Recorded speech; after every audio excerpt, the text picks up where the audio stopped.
ഒരാൾക്ക് 5400 രൂപ മാത്രമാണ് ഞങ്ങൾക്ക് ലക്ഷദ്വീപിൽ ചെലവായത്. അതിന് ഒരേ ഒരു കാരണം ഞങ്ങളുടെ ട്രാവൽ ഏജൻസി സീ ഹോറിസൺ ആണ്. പെർമിറ്റും താമസവും വാഹന സൗകര്യത്തിനും വേണ്ടി മാത്രമാണ് ഈ പൈസ ചെലവായത്. അതും ഓഫ് സീസൺ ആയതുകൊണ്ട് മാത്രം. ചുരുക്കത്തിൽ പറയാം, ലക്ഷദ്വീപിൽ 10ഓളം ദ്വീപുകൾ ഉണ്ടെങ്കിലും ഞങ്ങൾ യാത്ര ചെയ്തത് അതിലൊന്നായ അഗത്തിയിലോട്ടാണ്. 7 കിലോമീറ്റർ മാത്രം നീളത്തിൽ കിടക്കുന്ന ഒരു കൊച്ചു ദ്വീപാണ് അഗത്തി. അതിൽ 3 കിലോമീറ്റർ എയർപോർട്ടും പെടും. വിമാനമാർഗവും കപ്പൽ മാർഗവും അഗത്തിയിലോട്ടെത്താം. മറ്റു ദ്വീപുകളെ അപേക്ഷിച്ച് ലഗൂൺ ബീച്ചുകൾ ധാരാളമുള്ള ദ്വീപാണ് അഗത്തി. 4 ദിവസം ഞങ്ങൾ ഇവിടെ താമസിച്ചു.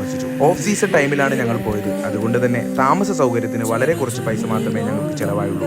നല്ല സൗകര്യങ്ങളുള്ള ഒരു വീട് തന്നെയാണ് സീ ഹോറിസൺ ഞങ്ങൾക്കായി തന്നത്. സഞ്ചരിക്കാനായി ഞങ്ങൾ തിരഞ്ഞെടുത്തതാകട്ടെ സൈക്കിളാണ്. ദിവസ വാടക 100 രൂപ നിരക്കിൽ നമുക്ക് സൈക്കിൾ എടുക്കാം. ദ്വീപ് കറങ്ങാൻ സൈക്കിളിനോളം നല്ലൊരു ഓപ്ഷൻ ഇല്ല. പിന്നൊന്ന് ഭക്ഷണമാണ്. ഹോട്ടലിൽ നിന്ന് ഭക്ഷണം കഴിച്ചത് വളരെ ചുരുക്കമാണ്. ഇവിടെയാണ് ദ്വീപുകാർ വ്യത്യസ്തരാവുന്നത്. അവർ അതിഥികളെ ട്രീറ്റ് ചെയ്യുന്നത് നമ്മൾ അത്ഭുതപ്പെട്ടു പോകും. അവരുടെ വിശേഷങ്ങളിൽ നമ്മളെ പങ്കാളിയാക്കും. ഭക്ഷണം നമുക്കായി വിളമ്പി നൽകുന്നത് കൊണ്ട് തന്നെ നമ്മുടെ ചിലവ് കുറയ്ക്കാൻ അത് വളരെയധികം സഹായമായി. ചിലവ് കുറയാൻ മറ്റൊരു പ്രധാന കാരണം ഞാൻ വാട്ടർ ആക്ടിവിറ്റീസുകൾ ഒന്നും തിരഞ്ഞെടുത്തില്ല എന്നുള്ളതാണ്. Snorkelling, water glass boat, scuba, Bangaram island visit, Thinnakara island visit തുടങ്ങിയ പാക്കേജിലുള്ള ഒന്നും ഓഫ് സീസൺ ആയതുകൊണ്ട് ഞാൻ തിരഞ്ഞെടുത്തിരുന്നില്ല. സീസൺ ടൈമിൽ ഈ ചിലവുകളിൽ മാറ്റം വരും. ഒരു കാര്യം വീണ്ടും പറയട്ടെ, എന്റെ പാക്കേജ് ഞാൻ തിരഞ്ഞെടുത്തതാണ്. എല്ലാത്തിലും ഉപരി മനസ്സുകൊണ്ട് നമ്മളെ കീഴ്പ്പെടുത്തുന്ന മനുഷ്യരുള്ളിടത്ത് കഴിയുന്നതാണ് എന്റെ സന്തോഷം. നിങ്ങളുടേത് നിങ്ങളും തിരഞ്ഞെടുക്കുക.